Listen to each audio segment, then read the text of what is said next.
ధర్మస్థలలో high tension వాతావరణం నెలకొంది. మీడియాపై పలువురు దాడి చేయడంతో నలుగురు జర్నలిస్టులకు గాయాలు, కెమెరాలు ధ్వంసమయ్యాయి.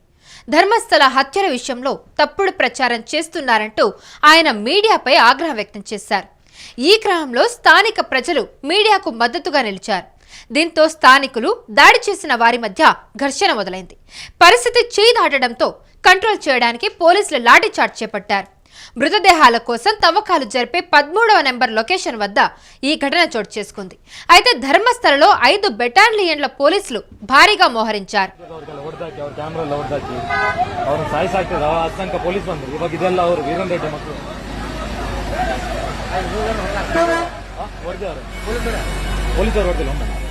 Hello everyone. The thing is like today. ఈ ఘటనపై ధర్మస్థల పోలీస్ స్టేషన్లో ఎఫ్ఐఆర్లు నమోదయ్యాయి. దీనిపై పోలీసులు కేసు నమోదు చేసి దర్యాప్తు చేస్తూ ఉన్నారు. అయితే ఈ దాడికి సంబంధించిన వీడియోలను పరిశీలించి తదుపరి చర్యలు తీసుకుంటామని పోలీసులు తెలిపారు. జర్నలిస్టులపై జరిగిన దాడులను కమ్యూనిస్టు పార్టీలు తీవ్రంగా ఖండించాయి. దాడి చేసిన వారిని వెంటనే అరెస్ట్ చేయాలని వాళ్ళు డిమాండ్ కూడా చేస్తూ ఉన్నారు.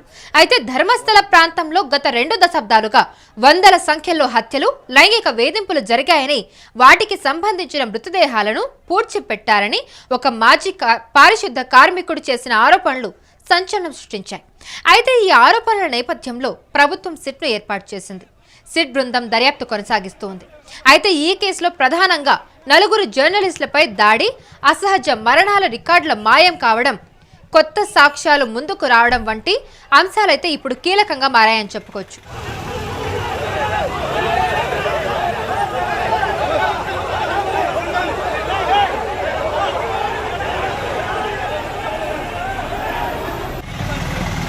అయితే గత వారం రోజుల నుంచి సిట్ బృందం తవ్వకాలు జరుపుతూనే ఉంది.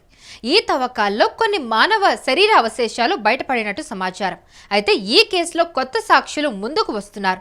మాజీ పారిశుద్ధ కార్మికుడు భీమా ఇచ్చిన వాంగ్మూలం ఆధారంగా తవ్వకాలు జరుపుతున్నప్పటికీ కొత్తగా మరో వ్యక్తి కూడా ముందుకు వచ్చి తాను 15 ఏళ్ల క్రితం జరిగిన ఒక మైనర్ బాలిక హత్యకు సంబంధించిన వివరాలు చెబుతానని సిట్ను ఆశ్రయించాడు. తవ్వకాల్లో మానవ అవశేషాలను మరింత ఖచ్చితంగా గుర్తించడానికి గ్రౌండ్ పెనిట్రేటింగ్ రాడర్ సాంకేతికతను ఉపయోగించాలని డిమాండ్లు కూడా వస్తున్నాయి. అయితే ఈ సాంకేతికతను ఉపయోగించే విషయంపై సిట్ ఇంకా స్పందించడం లేదు. చూడాలి. ఈ కేసుకి అయితే రోజు రోజుకి చాలా మలుపులు తిరుగుతుందని చెప్పుకోవచ్చు. ఈ ధర్మస్థల కేసు అయితే ఒక పెద్ద మిస్టరీలా మారుతుంది. అయితే పారిశుద్ధ కార్మికుడు అయితే కొన్ని ఆరోపణలు చేశారు.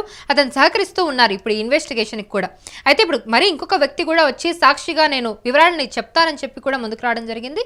చూడాలి ధర్మస్థల కేసు ఎటు ముందుకు వెళ్తుంది, ఇంకా ఎలాంటి నిజాలు బయటపడతాయనేది మాత్రం మనం వేచి చూడాలి.